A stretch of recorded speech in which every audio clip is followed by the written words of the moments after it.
Muy buenas tardes, queridos alumnos.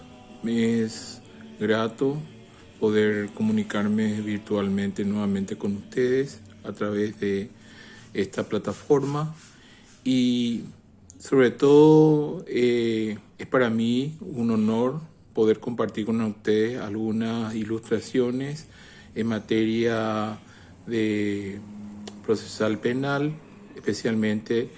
Hoy vamos a hablar del Instituto de la Audiencia Preliminar, ¿verdad? La etapa intermedia, que es una de las etapas básicas del proceso penal y que se da en un momento donde prácticamente se decide, ¿verdad?, el futuro del proceso penal.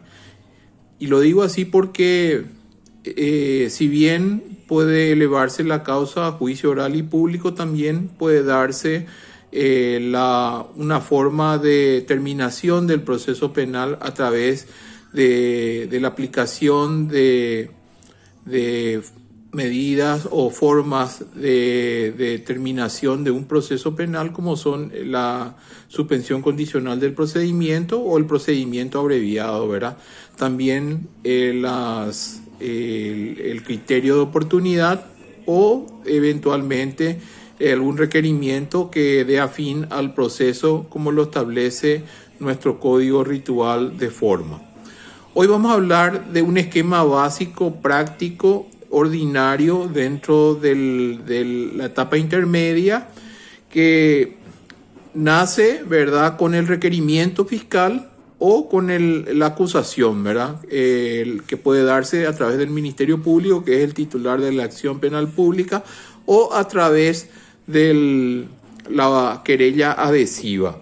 Siempre al juez penal de garantía interviniente, ¿verdad?, que es el que estuvo en la etapa preparatoria o investigativa y luego continúa también en la etapa intermedia. Aquí es válido señalar de que en otros tiempos, no hace mucho, la Corte había designado a jueces de la etapa intermedia, ¿verdad? O sea, eran jueces designados específicamente para atender la audiencia preliminar, que no eran los mismos jueces que habían intervenido en la etapa preparatoria o investigativa. Como es lógico de suponer, el órgano jurisdiccional no tiene potestad legislativa y lo que se había establecido dentro de un código procesal penal o en un cuerpo normativo codificado no podría ser modificado a través de una resolución judicial o a través de una acordada de la Corte, porque conforme al principio de la pirámide de Kelsen, ¿verdad?, no podría tener la misma posibilidad como para poder modificar o anular, ¿verdad?, una normativa legislativa, una acordada de la Corte Suprema de Justicia. Entonces, lógicamente, eso quedó sin efecto porque era lógico. Una vez presentado, ¿verdad?, en la fecha prevista para ese efecto, porque ustedes saben bien de que el plazo máximo de duración de una investigación, según el código, no supera los 6 meses. En estos 6 meses el Ministerio Público debe investigar, debe realizar todas las diligencias y acciones necesarias como para poder eventualmente, teniendo los elementos probatorios suficientes para demostrar la existencia del hecho punible y la responsabilidad penal de la persona imputada, entonces tendrá la oportunidad de presentar una acusación.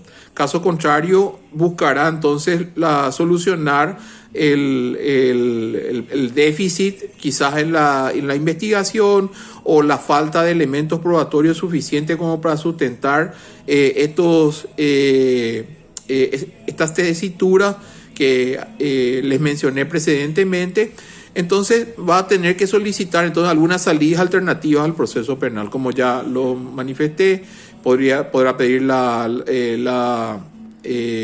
desistir de la denuncia, podrá pedir un criterio de oportunidad, podrá pedir la suspensión condicional del procedimiento y eventualmente hasta un juicio abreviado, pudiendo eso solicitar la propia defensa del imputado.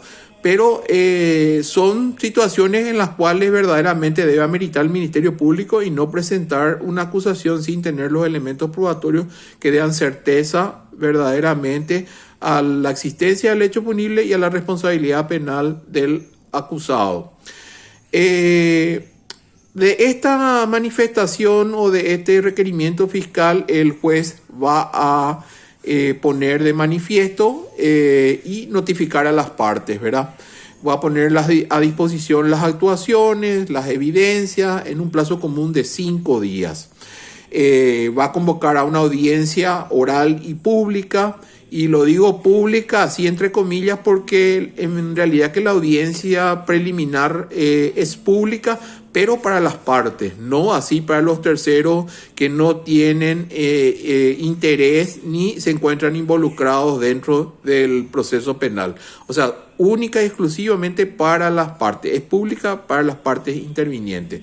El plazo para establecerlo es un plazo no menor de 10 días ni mayor de 20 días, que también eso es entre comillas porque en la práctica no se da ese plazo.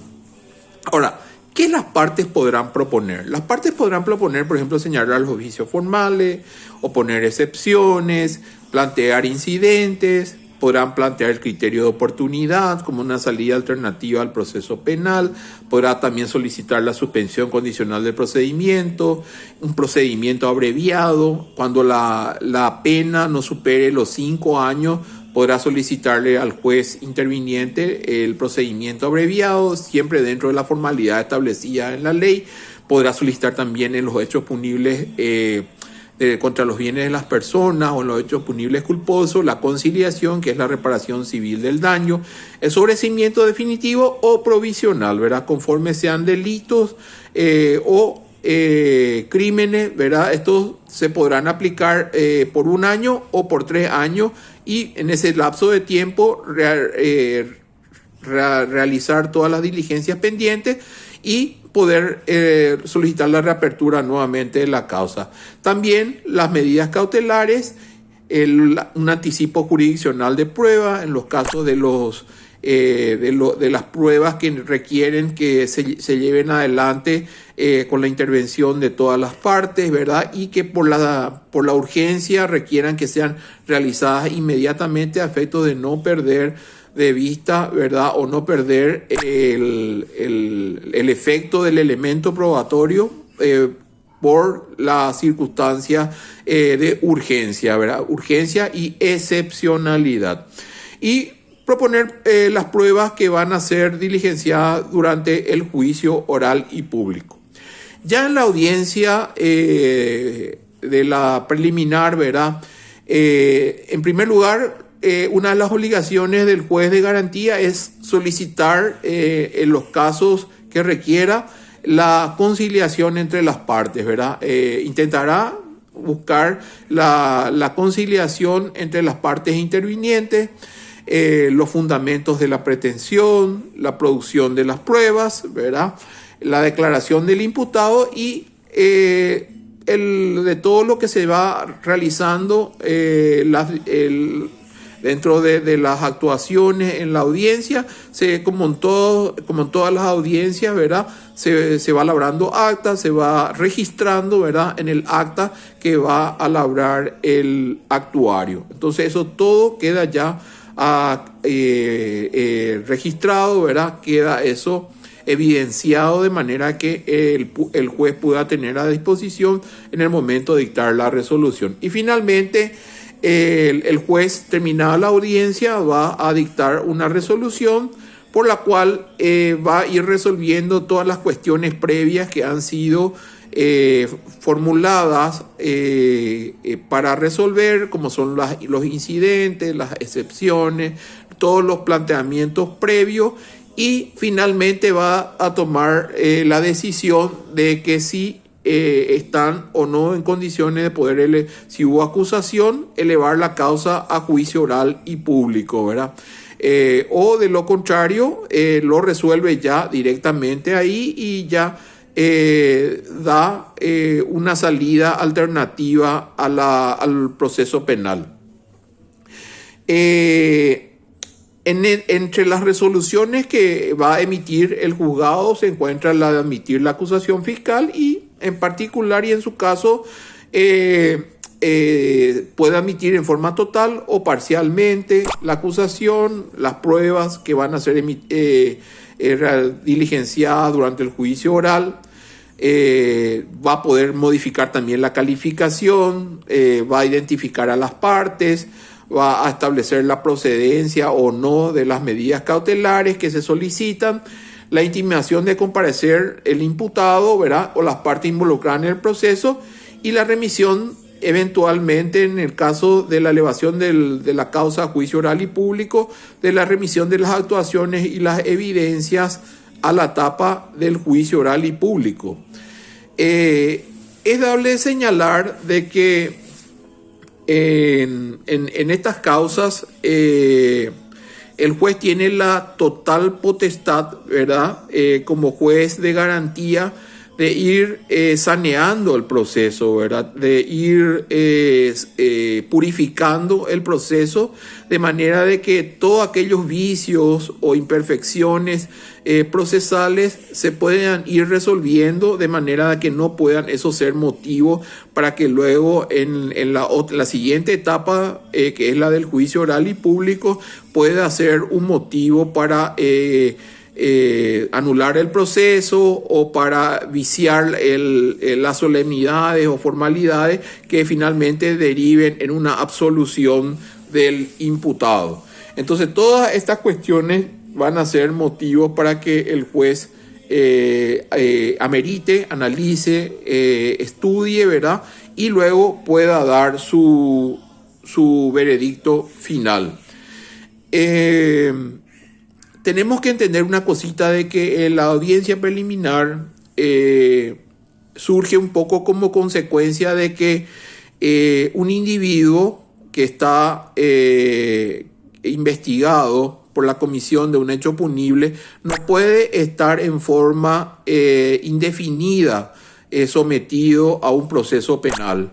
Por eso que la ley establece, la ley procesal penal establece un máximo de tiempo de 6 meses en la investigación. Por eso el plazo perentorio en la investigación es de 6 meses, y esto podrá ser prorrogable o ordinaria o extraordinariamente, conforme las circunstancias así lo ameriten, de acuerdo a la decisión que toma el órgano jurisdiccional, que a veces puede ser un plazo no más de 3 meses luego de los 6 meses otorgados, para poder, o del tiempo que se había preestablecido, para poder continuar con las diligencias y finalmente emitir una acusación.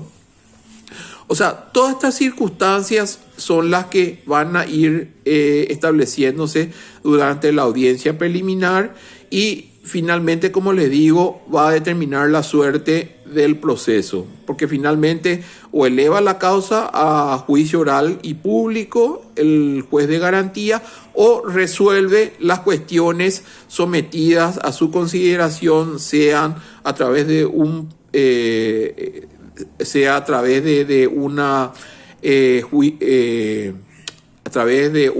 juicio rápido, como lo es el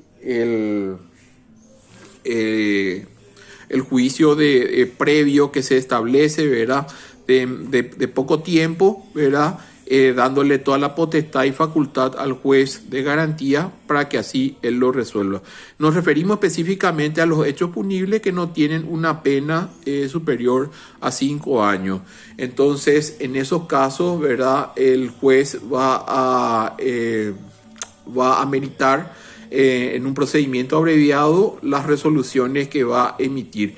Generalmente la petición de la defensa es que se le conceda una condena no superior a 2 años, con el beneficio de la suspensión a prueba de la ejecución de la condena. Son circunstancias que se dan que también hay que ameritarlo, ¿verdad? Tratando de que en lo posible no llevar el proceso, ¿verdad?, a una audiencia de juicio oral y público, porque eso va a determinar una situación diferente y un poco más cansativa, un poquitito más dura para las partes intervinientes, especialmente para la defensa y para el imputado.